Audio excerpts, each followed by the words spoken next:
एक perfect wife और professor जो असल में एक सीरियल किलर निकली। दोस्तों, कहानी की शुरुआत केरल के एक गांव कूडाथाई से होती है।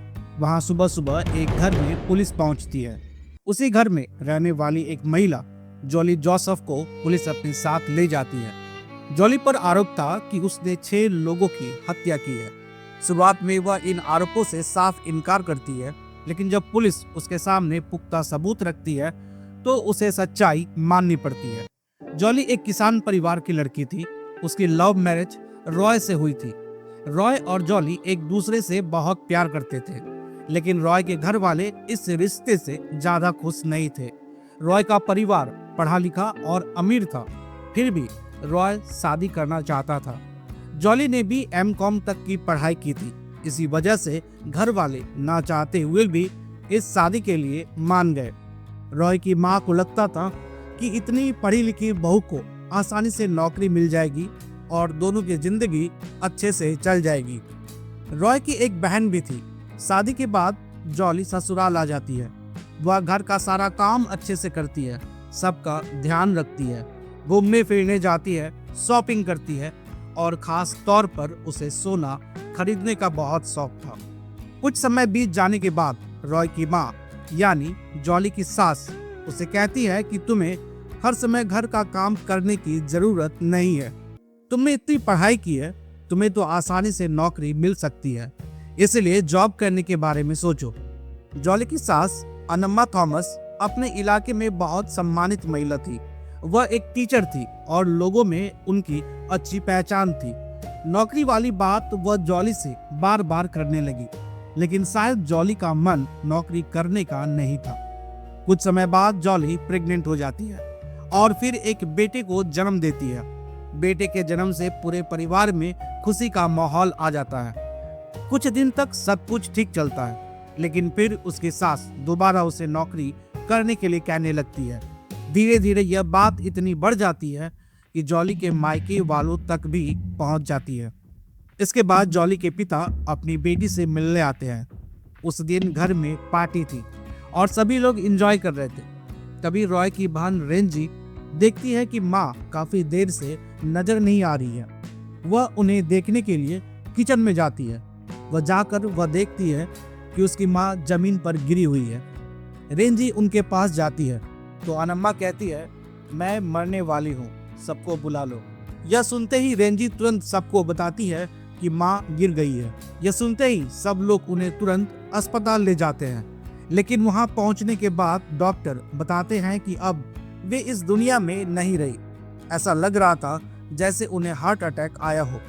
यह घटना पूरे परिवार के लिए बहुत बड़ा झटका थी, क्योंकि घर को वही संभालती थी और हर फैसले में उनकी ही चलती थी। उनके जाने के बाद जॉली ने घर को बहुत अच्छे से संभालना शुरू किया। वह सबका ख्याल रखती थी, अपने ससुर की देखभाल करती थी और बच्चों को भी पूरा ध्यान देती थी। लेकिन रेंजी के साथ उसका व्यवहार थोड़ा अलग था। धीरे धीरे घर में जो जगह उसकी सास की थी, वही जगह जॉली ने ले ली।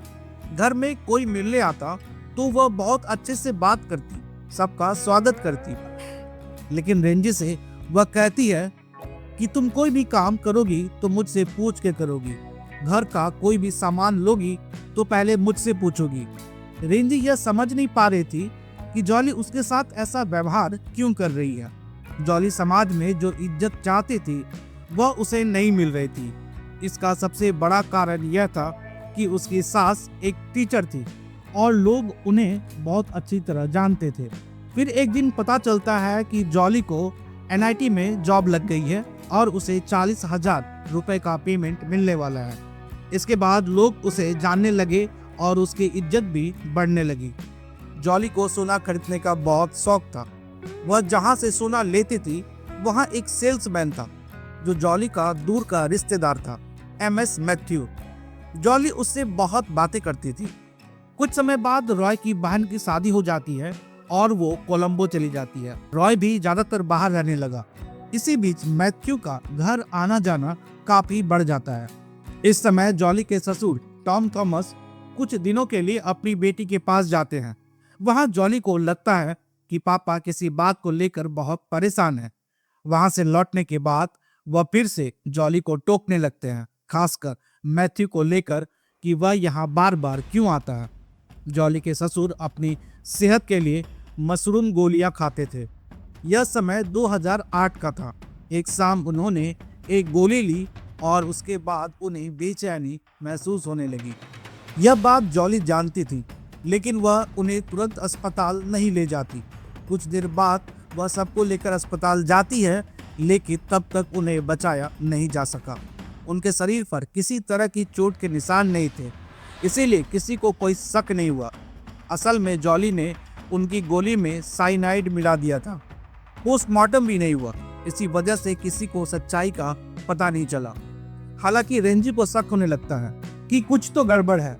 उनकी मौत के तुरंत बाद जॉली रेंजी को एक वसीयत दिखाती है, जिसमें लिखा होता है कि पापा ने अपनी सारी प्रॉपर्टी रॉय और जॉली के नाम कर दी है।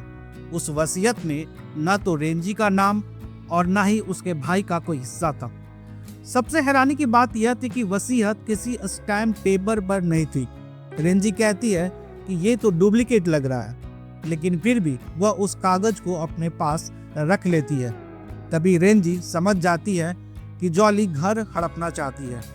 इसके बाद 2011 में रॉय का बिजनेस घाटे में चल रहा था और उसे जॉली के अफेयर के बारे में भी पता चल गया था। दोनों के बीच आए दिन झगड़े होने लगे। जॉली बच्चों पर भी ध्यान कम देने लगी। एक दिन जॉली रॉय के लिए चने की सब्जी बनाती है और उसमें साइनाइड मिला देती है। सब्जी खाने के बाद रॉय के मुंह से झाग आने लगता है और वह बाथरूम में गिर पड़ता है। जॉली जानबूझकर थोड़ी देर करती है। बाद में जब उसे अस्पताल ले जाया जाता है, तब तक बहुत देर हो चुकी थी और रॉय की मौत हो जाती है। लेकिन इस बार मामला अलग था। रॉय का पोस्टमार्टम कराया जाता है और डॉक्टर बताते हैं कि उसे जहर दिया गया था। यहीं से इस पूरे मामले की परतें धीरे धीरे खुलने लगती है। जॉली घर वालों को बताती है कि रॉय बहुत ज्यादा कर्ज में डूब चुके थे और इसी वजह से उन्होंने खुदकुशी कर ली। उसकी बात सुनकर पुलिस आगे ज्यादा पूछताछ नहीं करती। रॉय की मौत के तुरंत बाद जॉली ने घर और जमीन अपने नाम करवाने की कोशिशें तेज कर दी। उसने वही फर्जी वसीयत इस्तेमाल की जो टॉम थॉमस के नाम पर बनाई गई थी। स्थानीय राजस्व अधिकारियों को रिश्वत देकर अपने कागजातों में हेरफेर किया और संपत्ति पर कब्जा करने की कोशिश की। रॉय के मामा मैथ्यू मंजिल ही ऐसे एक अकेले इंसान थे जिन्हें रॉय की मौत पर गहरा शक था। उन्हीं के जोर देने पर रॉय का पोस्टमार्टम कराया गया था। वह लगातार जॉली से साइनाइड की मौजूदगी और रॉय की मौत को लेकर सवाल पूछते रहते थे।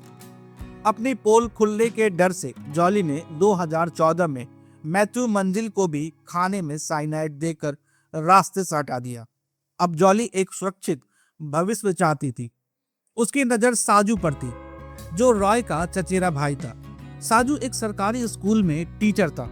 उसकी नौकरी पक्की थी और वह आर्थिक रूप से मजबूत था, लेकिन साजू पहले से शादीशुदा था। उसकी पत्नी सिली और 2 बच्चे थे। साजू को पाने के लिए जॉली ने उसके पूरे परिवार को खत्म करने की साजिश रच डाली। सबसे पहले अल्फाइन, जो कि 2 साल की बेटी थी। 2014 में साजू के बेटे के होली कॉम्युनल समारोह के दौरान जॉली ने मासूम अल्फाइन को कुछ खिलाया, जिसके बाद उसकी मौत हो गई। उसके बाद नंबर था सिली का, साजू की पत्नी। 2016 में जॉली ने सिली से गहरी दोस्ती कर ली। एक दिन डेंटिस्ट के पास जाते समय जॉली ने सिली को साइनाइड मिला हुआ मशरूम कैप्सूल दिया, जिससे सिली की मौके पर ही मौत हो गई। सिली की मौत के ठीक 1 साल बाद 2017 में जॉली और साजू ने शादी कर ली।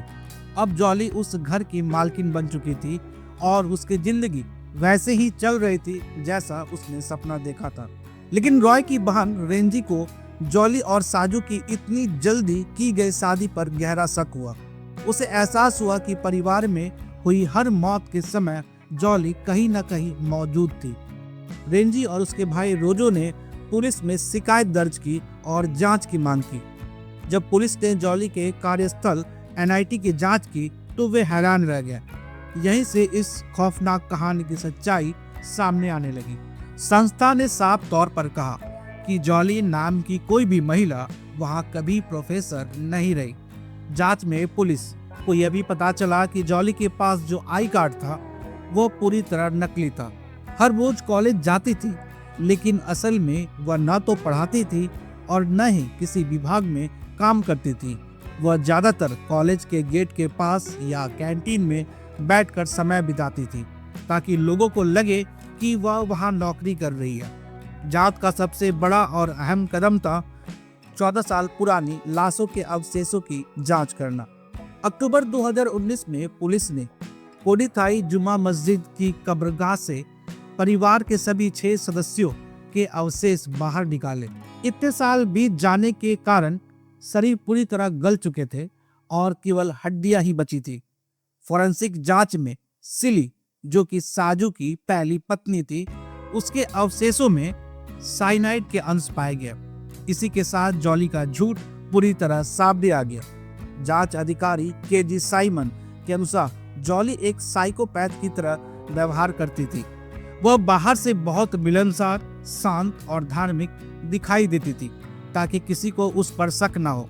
पुलिस को गुमराह करने के लिए उसने कई बार अपनी कहानियां बदली, लेकिन फोरेंसिक सबूतों के सामने वह टिक नहीं पाई।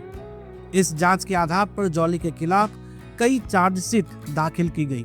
हालांकि बचाव पक्ष के वकील बीए आलूर का कहना है कि पुलिस के पास जॉली के खिलाफ ठोस सबूत नहीं है, क्योंकि केवल एक ही मामले रॉय थॉमस में उस समय पोस्टमार्टम हुआ था।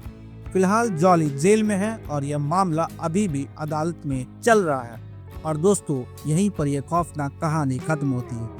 कहानी आपको कैसे लगी मुझे कमेंट करके जरूर बताइएगा। मिलता हूँ फिर किसी नई कहानी के साथ। इस कहानी को पूरा सुनने के लिए आप सभी का बहुत बहुत धन्यवाद।